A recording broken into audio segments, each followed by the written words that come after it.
갑자기 왜 이 음악이 생각났지? 나 우리 집 위에 쇼팽이 살아도 짜증날 것 같아.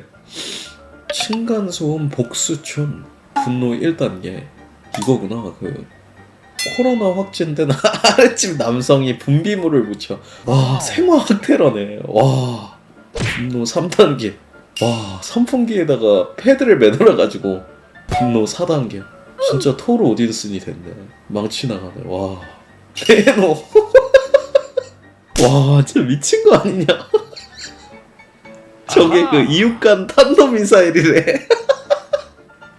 그 단어는 도대체 어떻게 생긴 거냐? 씨발, 이육간 탄도미사일은. 층간소음 우퍼 리뷰. 꼭 화장실 환풍구 쪽으로 사진과 같이 설치하세요. 방에 설치했는데 영 반응이 없더니 화장실로 옮기니까 노래 2곡 만에 바로 내려옵니다. 노래 추천으로는 황경희 미궁 구간 방법 설정 필수, 신문을 보지, 반야심경 테크노 버전, 진또배기 등 정통 뽕짝류를 추천드립니다. 밤 12시쯤에는 청하에 벌써 12시. 자기 전에 잘 자요 굿나잇을 틀어주며 내가 언제든 돌아올 수 있다는 것을 암시하기 위해 2PM의 I'll be back으로 마무리합니다. 마무리 후 정신 못 차리고 또 소음내면 잭스키스의 컴백을 틀어주며 상시 복귀 가능한 상태임을 적에게 주입시켜줍니다. 평화를 찾으세요. 별 5개 받고 갑니다. 윗집에다가 이 소리를 씨발. 와, 진짜 일본의 층간소음 해결법. 일본 거주 중 옆집에서 담배 펴서 미공 틀었다가 경찰 오면 말 그대로 밤에 노래 존나 크게 틀어도 별말 없던 놈들이 미공 한 방에 경찰 부르면 주의받음. 시대를 앞서간 작품이다. 한국의 아파트가 엄청나게 생기고 층간소음으로 갈등이 끊이지 않는 미래를 내다보시고 이렇게 후대에 큰 유산을 남기고 가셨다. 한번 들어보세요. 어질어질 층간소음 모음. 층간소음이 개씨이긴 함. 친구 친척이 스님인데 친구 집에서 한 달 정도 머물기로 했는데 2주 정도는 그럴 수 있지요 허허 하다가 3주차에 윗집 올라감. 스님이라 3주차 맞네. 와, 해결 절차가 뚜렷하지 않아 오히려 보복 응대를 선호. 와, 이거 씨발 무슨 퇴마당하네. 304호 너무 시끄러워요. 스트레스 받아요.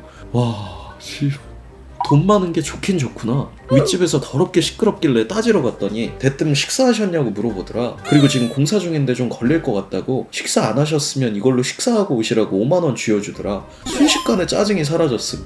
그렇죠, 5만원이면 윗집 씨년들 때문에 잠을 못 잔다. 족같아서 화장실 환풍구에 담배도 꽂아보고 별지랄 다 했는데 별말 없다가 어제 인터넷에서 8인치 10인치 타이어 50만원치 삼. 환풍구에 꽂아놓고 태우니까 내려오더라. 까만 연기하고 지독한 냄새가 올라온다고. 나 아니라 하면 개씨년들 48개 남았다. 다 태울 때까지는 같이 뒤지는 거야. 테러하려고 현질했다. 사조 해표 까나리 액젓? 안녕, 나 모모에 사는 학생이야. 방금 까나리 9kg 샀다. 기존 멸치 액젓은 약해서 이걸로 대체하려고 기왕이면 죽고 싶어질 정도로 테러를 해주려고 대용량 삼. 쿠팡에서 고무 덮개도 샀다. 스톤킹법하고 택배 테러 방지용으로 문 앞에 CCTV까지 설치함. 이거 완벽하지 않냐? 까나리 향에 취해보자. 이건 진짜 미친놈이네. 이거는 진짜 상상이 안 되네. 성장한 층간소음. 윗집 애기 피아노 5년 전부터 존나 쳐대네. 자취방 가있던 사이에 많이 늘었네. 성장형 층간소음. 층간소음 해결 방법 레전드. 이 집에 이사 온 지 2달하고 일주일 됐음. 아파트가 좀 오래된 데라 층간은 둘째치고 옆집 소음도 장난 아님. 그래도 난 주택 한 지붕 2가족, 사월세부터 고시원 등 어지간한 곳은 다 살아봐서 층간소음쯤이야 우습게 생각했음. 근데 윗집 애새끼가 보통 놈이 아니었음. 한 번 뛰면 1-2시간은 기본이고 밤낮을 안 가리고 뛰는 거임. 뛰는 거는 어찌저찌 참겠는데 무슨 구르마를 타고 다니는지 진짜 전투기 지나가는 소리가 이건 진짜 한 30분 들으면 최면 걸린 것처럼 정신이 멍해짐. 그래서 나도 응징에 나서기로 했음. 넷상에서 여러가지 정보를 얻었는데 천정을 밀걸대로 계속 쳐라, 우퍼 스피커를 천장에 붙여놓고 밤마다 틀어라, 새벽마다 벨티를 해라 등등 있었는데 그중 아주 호기심이 가는 내용이 하나 있었다. 깡패 코스프레를 하고 윗집에 올라가 다른 말 한마디도 하지 말고 부모 보는 앞에서 애를 빤히 쳐다보면 너였구나 하고 1분 정도 더 쳐다보고 그냥 내려오라는 것. 내가 입장 바꿔 생각해도 내 애가 어떻게 되지 않을까 걱정이 될 것 같았음. 근데 난 비주얼이 마른 멸치 오독 스타일이라 깡패 코스프레가 불가능하다 생각해서 동네 사이코 스타일로 코스프레를 하기로 했다. 약간 취한 듯한 눈에 말은 더듬고 옷은 장롱에 처박힌 엄청 오래된 것도 상하 매치 전혀 안 되는 병신 같은 컨셉으로 준비했다. 저녁 9시 또 구르마를 타고 있다 실행할 때가 됨. 띵동 누구세요? 난 대꾸도 안 함. 문 열림. 애들 엄마인 듯한 사람이 나오고 안쪽에 구르마를 타고 있는 7살 정도 먹은 호상새가 보임. 아 아랫집 사는데요 라고 했더니 이제야 왔구나 하는 눈빛과 앙칼진 망투로 근데요 라고 하는데 진짜 깊은 빡침이 올라오는 거 겨우 참고 작전을 이어갔음. 거실에 노는 호상새의 얼굴을 멍하게 2, 3분 쳐다봤다. 애엄마 처음에는 근데요 하실 말씀이 뭔데요 하더니 1분 정도 지나니까 말이 고와지더니 2분쯤에 애가 좀 시끄럽죠? 그런다 뭔가 신기함을 느꼈다. 작전이 통하는 느낌이랄까? 나는 마무리까지 확실히 했다. 호상새를 보며 약간 희열을 느끼는 눈빛으로 너구나 하고 집으로 돌아갔다. 애엄마가 뭐가 이상했는지 계단까지 따라오면서 사과를 함. 그 일주일 아파트가 후져서 단순 소음은 있지만 호상새는 더 이상 뛰지 않는다. 미친놈들한테는 미친놈이 약인가 보다. 층간소음 항의하러 온 여자.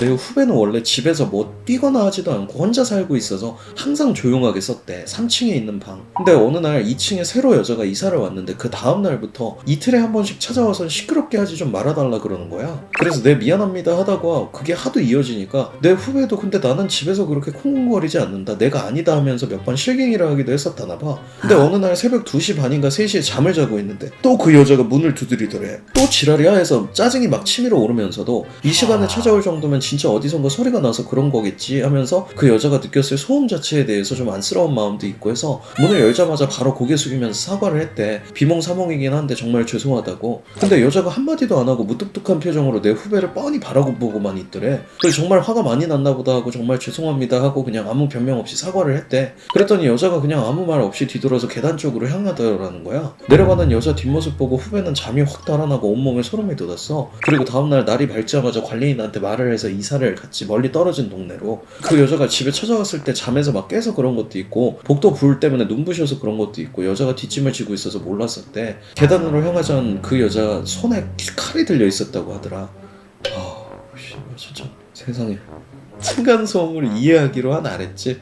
지속되는 층간소음, 윗집에 항의성 연락을 남겼더니 윗집 아내가 치매 초기 진단받고 현재 중기 상태. 치매 늦추기 위해서 베란다에서 매일 제자리 조깅. 베란다라 층간소음이 없을 거라고 생각 죄송하다. 안녕하세요. 1301호입니다. 이런 사정이 있는지 몰랐네요. 사정을 말씀 주시니 뛰는 시간이 길지 않고 이웃으로서 충분히 이해할 만한 상황인 것 같습니다. 저희 집만 들리는 것 같은데 그냥 지금처럼 건강을 위해서 운동하셔도 될 것 같습니다. 항상 건강하시고 가정에 행복 가득하시길 바랍니다.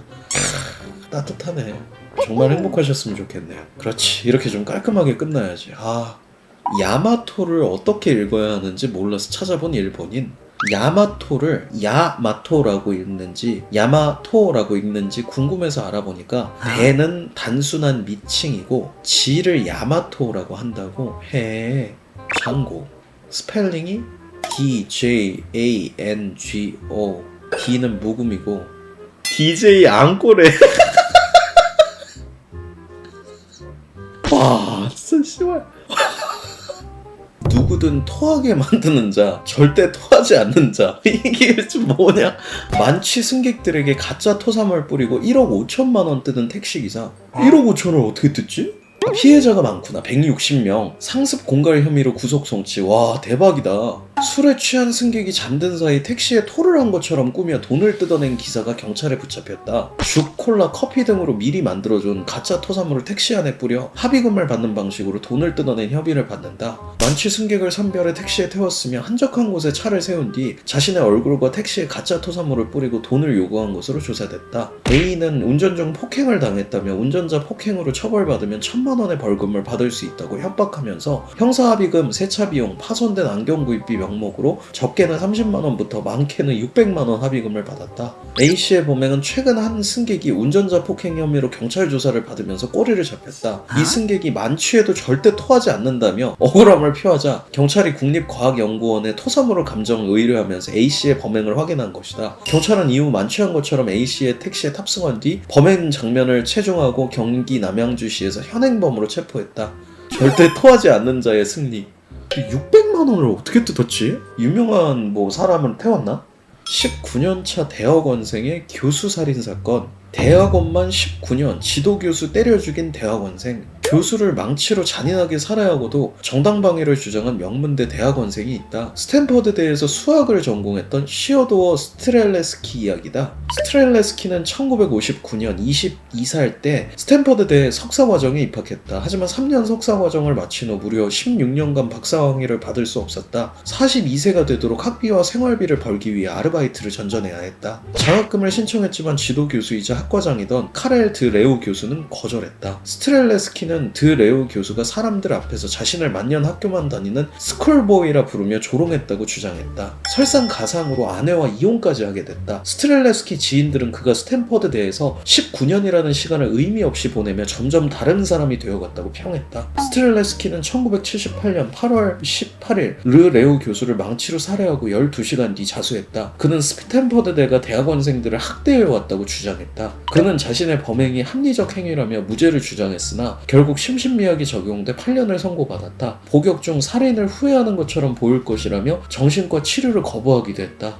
1985년 48세로 석방되던 당시에는 취재진에게 살인을 저지른 것을 후회하지도 죄책감을 느끼지도 않는다고 말해 충격을 줬다. 진짜 힘들다면서. 나 지금도 기억난다니까. 나 그 아는 형도 대학원생이었는데 밖에서 술 마시고 있다가 교수가 불러가지고 뛰어가면서 그 앞에 교회가 있더라고. 그래서 와, 형 진짜 너무 힘들다. 어떻게 이게 술 먹고도 부르면 가야 돼요. 이랬더니 그 교회 앞에서 그 형이 노예 노예 나는 노예 이렇게 노래 불렀던 게 기억이 나는데 그 노래가 너무 구슬퍼서 아직도 기억이 남아요. 진짜 살짝 울었던 것 같기도 하고. 와.